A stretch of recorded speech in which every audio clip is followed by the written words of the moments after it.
No one talks about how Michael J. Fox almost died on the set of a movie. In Back to the Future the 3, a hanging scenario went horribly wrong when the rope cut off blood flow to his brain. He hung there unconscious for a few seconds before the director figured out what was going on. But this close call with death was nothing compared to the covert fight he was already having. At that point, he was working 18 hours a day and keeping a terrible diagnosis from everyone. The stress almost killed him in more than one way. The reality about those years would change everything. Michael Andrew Fox was born on June 9, 1961, in Edmonton, Alberta. His father was a soldier in the Royal Canadian Corps of Signals, while his mother worked as a payroll clerk and secretly loved performing. His boyhood was a mix of the harsh rules of military life and the creative spark from his mother. Being an army brat meant always being on the go. The family relocated a lot because of their father's 25-year job, living in areas like North Bay and Chilliwack.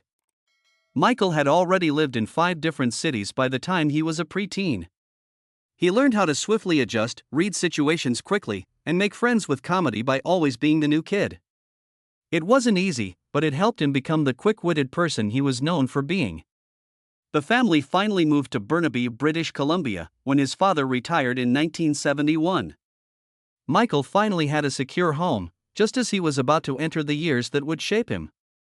Michael, like a lot of Canadian lads, first wanted to play professional ice hockey. He put all of his energies into the sport, inspired by stars like Bobby Orr. He was quick and focused, putting everything he had into the game. Michael stayed little, though, even as his teammates got bigger and stronger. He stopped growing at 5 feet, 4 inches, which made it almost impossible for him to compete at a professional level.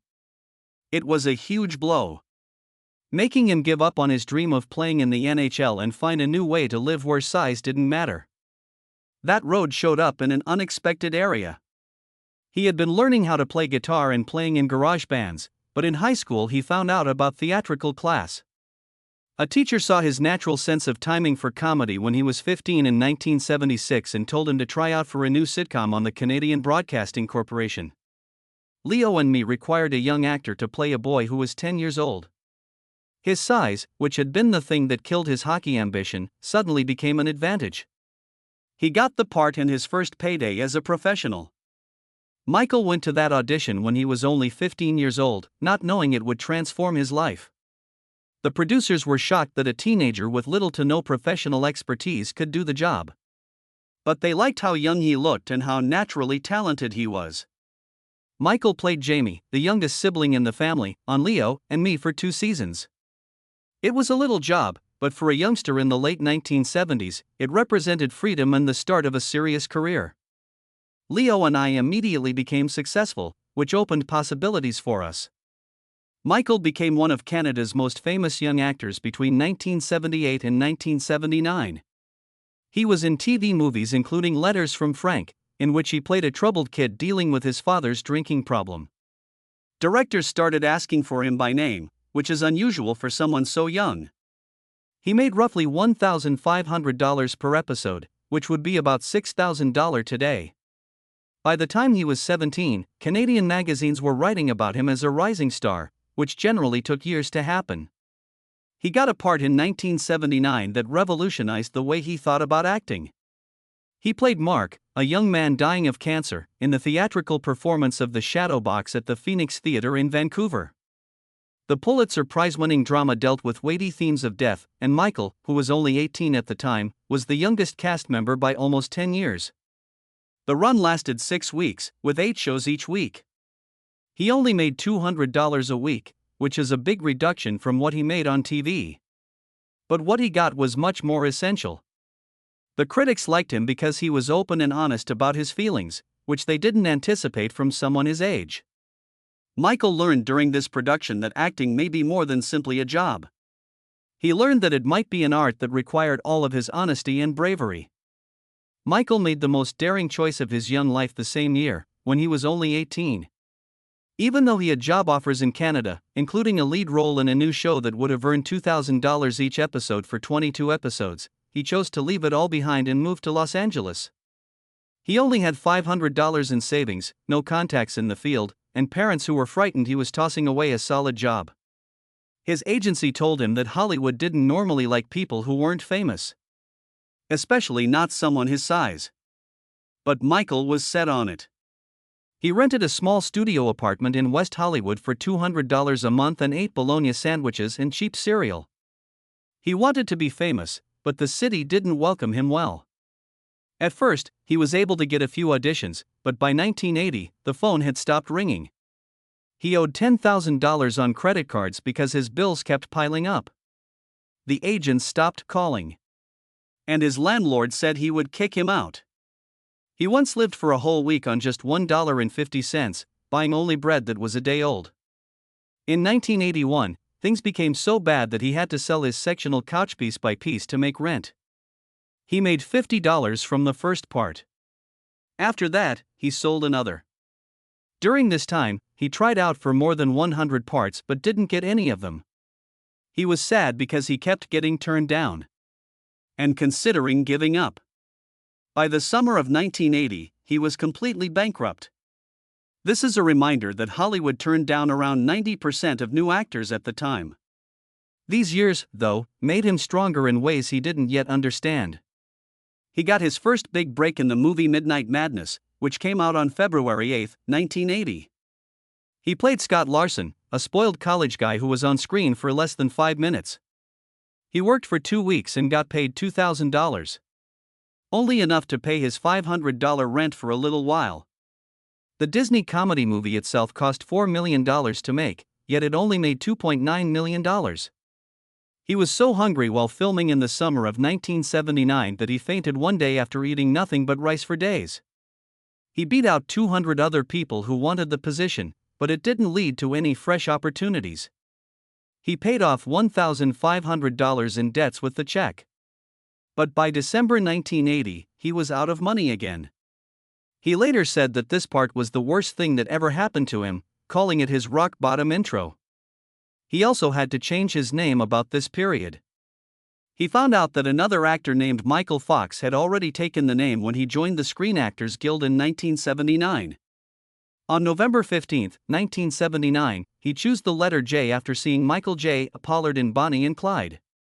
He didn't want to use his real middle initial A because he was afraid of headlines that would say, Michael, a Fox. He even considered about employing Michael J. a Fox, but he made it easier by just using Michael J. a Fox. He had to pay $100 in fees for the formal change, which he didn't have much of. He signed the documents on December 1, 1979, and the name first showed up in the credits of Midnight Madness. He claims he stayed away from Michael Andrew Fox for years because it sounded too stuffy and formal. He didn't know at the time that this rapid decision would lead to one of the most famous names in Hollywood. On August 20, 1982, he got the call that altered his life. He was 21 years old, $30,000 in debt, and about to be kicked out of his apartment. He had already started selling his final things to stay alive. The bill for the phone was 2 months late.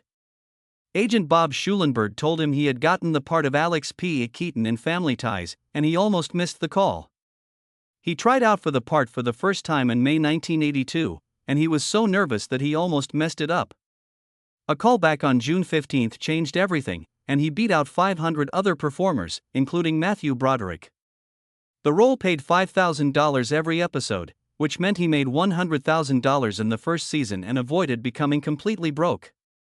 The first episode of the show aired on September 22, 1982, and by 1983, it was getting 30 million viewers every week. In a 1990 interview, he said that he cried with relief that day because he thought he was only a few days away from quitting up and going back to Canada. The sitcom continued until 1989, and he won 3 Emmy Awards in a row from 1986 to 1988. It also led to Back to the Future in 1985. It made $381 million over the world. That one call, which came in around 3 p.m., changed everything. Alex P. Keaton, the character he played, was never meant to be the main character on Family Ties. The show was conceived as a narrative about liberal, former hippie parents and their kids. But after just 4 episodes, people were obsessed with the conservative adolescent Republican with a briefcase, so the writers changed the show to focus on him. Brandon Tartikoff, an NBC executive, even said at first that Fox should be changed because he was too short and didn't have a face that would ever be on a lunchbox. Fox later had a lunchbox made just for Brandon that said, "This is for you to put your crow in." Fox had become one of America's most popular TV stars by the time the show ended on May 14, 1989. The awards came right after. Fox won 3 Emmys in a row from 1986 to 1988, which is very remarkable for someone so young. He won a Golden Globe for Best Actor in a Comedy in 1989. Family Ties ceased that same year. During its 7-year existence, the show won 24 awards and was nominated for 43 more. Fox was only in his 20s when he became famous, making him one of the youngest and brightest stars on TV. His character's timing was excellent for the 1980s. P. Keaton's love of business, Wall Street, and three-piece suits made him a symbol of America throughout the Reagan years. The show took place in Columbus, Ohio, during Ronald Reagan's presidency. It showed the conflict between baby boomer parents and their aspiring conservative kids. Fox's persona became so well known in the 1990s that people still used "What would Alex P. Keaton do" in policy arguments years later. Eric Stoltz was the first actor to play Marty McFly in November 1984. He had just gotten a lot of accolades for his part in Mask, so he seemed like a good pick. But after more than a month of filming, director Robert Zemeckis knew something was amiss. Stoltz was going in a darker, more serious route with the character that didn't match the fun energy he desired. Zemeckis gave the bad news himself on January 10, 1985. Michael J. Fox took Stoltz's position, although he still got his full pay. The studio had already spent a lot of money on filming. The only scene with Stoltz that made it into the final cut was the one where Marty strikes Biff in 1955. Zemeckis later said that sacking Stoltz was the hardest thing he had to do in his career. Even if he thought Stoltz was a great actor, Fox had to follow a schedule that few people in Hollywood could handle. From mid-January to mid-March 1985, he worked on Family Ties at Paramount from 10 a.m. to 6 p.m. every day. Then he went to the Back to the Future set at Universal, where he worked from 6:30 p.m. to 2:30 a.m. Fridays were even worse. He practiced Family Ties from midday to 5, did 2 live tapings for the studio audience, and then started filming again at 10 p.m. and often worked until morning. The team had to take the 24-year-old actor to bed at times.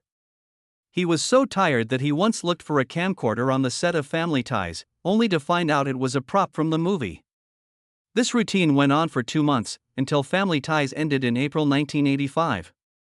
A few years later, while making Back to the Future Part 3, Fox had a scary near-death experience.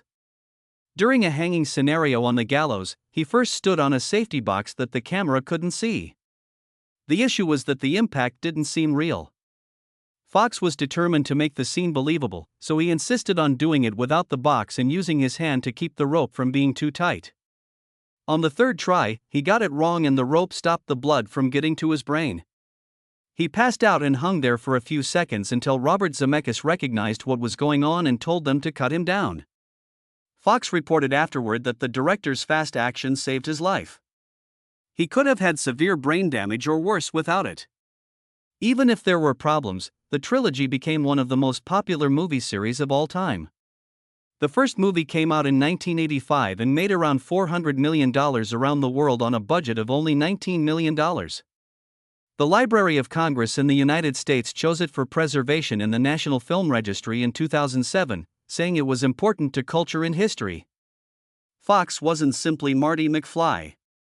He also played Marty's kid and even his ancestor, Seamus, which shows how versatile he is. The phrases "the DeLorean" and 1.21 gigawatts become part of everyday life. Fox said that the movie was eternal, like The Wizard of Oz, because kids never thought of it as an old movie. The trilogy still inspires new followers decades later, thanks to reunions and charitable events that keep the spirit alive. Fox became an instant star after the movie did well. Teen Wolf came out just a month later, making the summer of 1985 the most important time in his career. After that, he had further hits, such as The Secret of My Success, Light of Day, Casualties of War, and Doc Hollywood. He even hosted Saturday Night Live in 1991.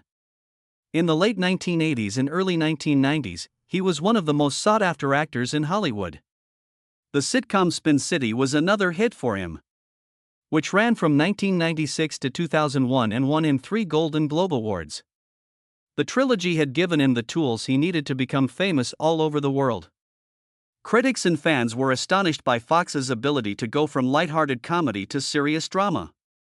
In 1989, he starred with Sean Penn in Casualties of War, a Vietnam War drama based on a true story from 1966 that was quite sad. Fox played Private Erickson, a soldier who saw his squad kidnap and attack a Vietnamese woman. Roger Ebert said that his performance was so strong that it was his best dramatic work. He had a role in Bright Lights, Big City the year before, where he played a fact-checker who became addicted to cocaine and gave a drunken speech that Ebert said was the best performance of his career. These parts revealed that he was more than just a teen idol, and able to deal with difficult, deep information. When he started doing voice work, his career grew much more.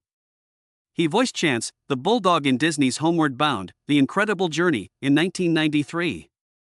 The movie was a huge smash, and Fox's energetic voice acting won over fans.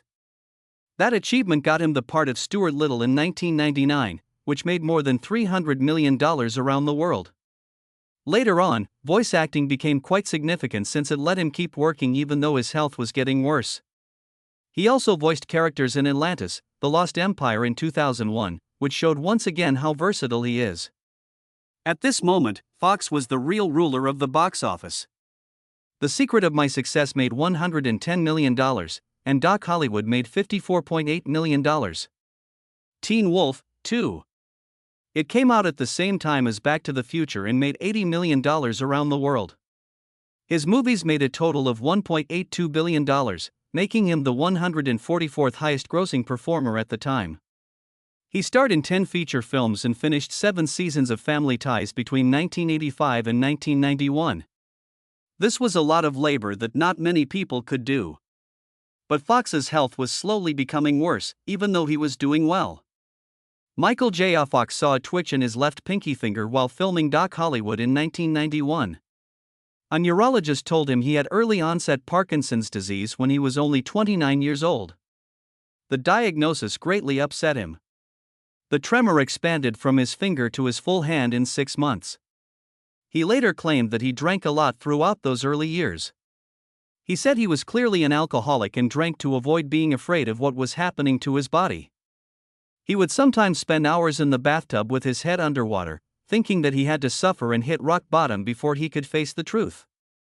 He still looked like the enthusiastic star of Hollywood on the outside. He learned how to hide his condition from cameras and co-workers between 1991 and 1998. He took his dopamine medicine at the right times, taking pills like Halloween Smarties, so he could look solid during scenes. He regularly carried coffee cups or briefcases on stage to hide the fact that his hands were shaking. He leaned on walls and desks to keep himself steady, which made his body look natural but hurt all the time. No one knew how hard things were for him. Fox hit his breaking point a year after being diagnosed in 1992. He said that drinking, sadness, and becoming worse made him feel like he was at rock bottom. With the help of his wife, Tracy Pollan, and their young kids, he took the decision to stop drinking, which changed his life. For more over 30 years, he has not drunk alcohol. He said that the first few days of recovery were hard since he couldn't escape from his concerns anymore without drinking. Pollan stood by him and made him face the truth. And that choice was the first step on his path to acceptance. Fox started changing his career over the next few years, but he never said why. He turned to TV after making movies like Doc Hollywood in 1991 and The Frighteners in 1996. He took the major role in ABC's Spin City in 1996. But before he signed, he alerted Robert Iger, the president of the network, and Jeffrey Katzenberg, the head of DreamWorks, about his condition. He said it could grow really terrible or it might not. They told him to keep going regardless. He selected television because it let him stay in one spot instead of going to different places to film movies. By the second season, his symptoms had gotten worse, and he felt he couldn't keep the secret for much longer. Fox was on the cover of People magazine on December 7, 1998, when he told the world that he had Parkinson's disease. He had kept it a secret for 7 years. He had to make the statement since paparazzi had started taking pictures of his symptoms. He was 37 years old and scared, but also relieved. His doctor advised him that he might only be able to work for another 10 years. Todd Gold wrote the essay to tell his story and raise awareness for Parkinson's research at the same time. The answer came right away. Fans, famous people, and even strangers sent him a lot of words of support. The news didn't hurt his career, instead, it brought him closer to people and helped break down the stigma around the condition. Spin City was a huge hit. The sitcom aired for 6 seasons and won 1 Emmy Award for Fox in 2000, 3 Golden Globe Awards for Fox in 1998, 1999, and 2000, and 2 Screen Actors Guild Awards for Fox in 1999 and 2000. He was the executive producer and kept acting even as his symptoms got worse. He told his castmates about his ailment during the 2nd season, after having brain surgery for 4 hours to treat his symptoms. People loved him and the show did well even though he was sick. The physical strain became too much by January 2000. Fox said that he could feel his face getting firm and his motions getting rigid. In later instances, viewers might see him clinging onto desks or walls. He said on January 19, 2000, that he was quitting Spin City. His co-stars were heartbroken. In interviews, Barry Bostwick cried and wished him success in his struggle against the cancer. Charlie Sheen took over for him for the last 2 seasons. Fox made 3 last guest appearances to give fans some closure. Michael J. Fox started the Michael J. Fox Foundation for Parkinson's Research in 2000, when he was just 39 years old. He had been living with the disease in secret for 9 years, since he was diagnosed at age 29 in 1991. At first, it was just one man's mission, but it swiftly developed into a powerful force that changed how Parkinson's research was done all across the world. The Guardian said in 2006 that it was the biggest private source of money for Parkinson's research. The foundation was different from most medical research groups since it closely monitored its initiatives and gave money directly to experts it thought had the best possibility of finding a cure. The New York Times even said it was the most reliable source of information about Parkinson's research in the world. By 2022, the foundation was paying for more Parkinson's research than the whole U.S. government, which was something that few people would have imagined conceivable when it all started. It has raised a lot of money. The foundation had raised more than $2 billion for Parkinson's initiatives by 2023. This made it the largest non-profit funder of research into the disease in the world. In just 1 year, 2024, community fundraising events brought in a record-breaking $53 million. During the Teen Human Powered Potential Challenge that summer, 4 men, one of whom had Parkinson's disease, rode 2,800 miles from California to Hawaii in 41 days. Their work prompted people to give, and an unidentified benefactor committed to triple match every gift, bringing the total to $41 million. Even little campaigns have huge effects. A Nike raffle made $6.75 million in 2016. From only 2 auctions, one in Hong Kong and one in London. In 2023, the charity made $316 million, with $303 million coming from private donations. The world has never seen this much private help for one disease before. Many people said that the foundation helped bring about the biggest advance in Parkinson's disease since levodopa was discovered in 1967. Researchers found a mechanism to find Parkinson's disease with 93% accuracy through the Parkinson's Progression Markers Initiative, which started in 2010. The alpha-synuclein seeding amplification assay is the name of the test that finds aberrant alpha-synuclein proteins in spinal fluid. These proteins, which are sometimes called the Parkinson's protein, could be discovered in persons who have already been diagnosed as well as those who are at high risk, who had not yet displayed any signs. The Lancet Neurology published the results in April 2023. They transformed the way clinical trials were done right away, making them faster, cheaper, and better. The FDA sent a letter of support in September 2024 saying that the biomarker could be used in research and clinical studies. It took decades of work and millions of dollars to make this breakthrough.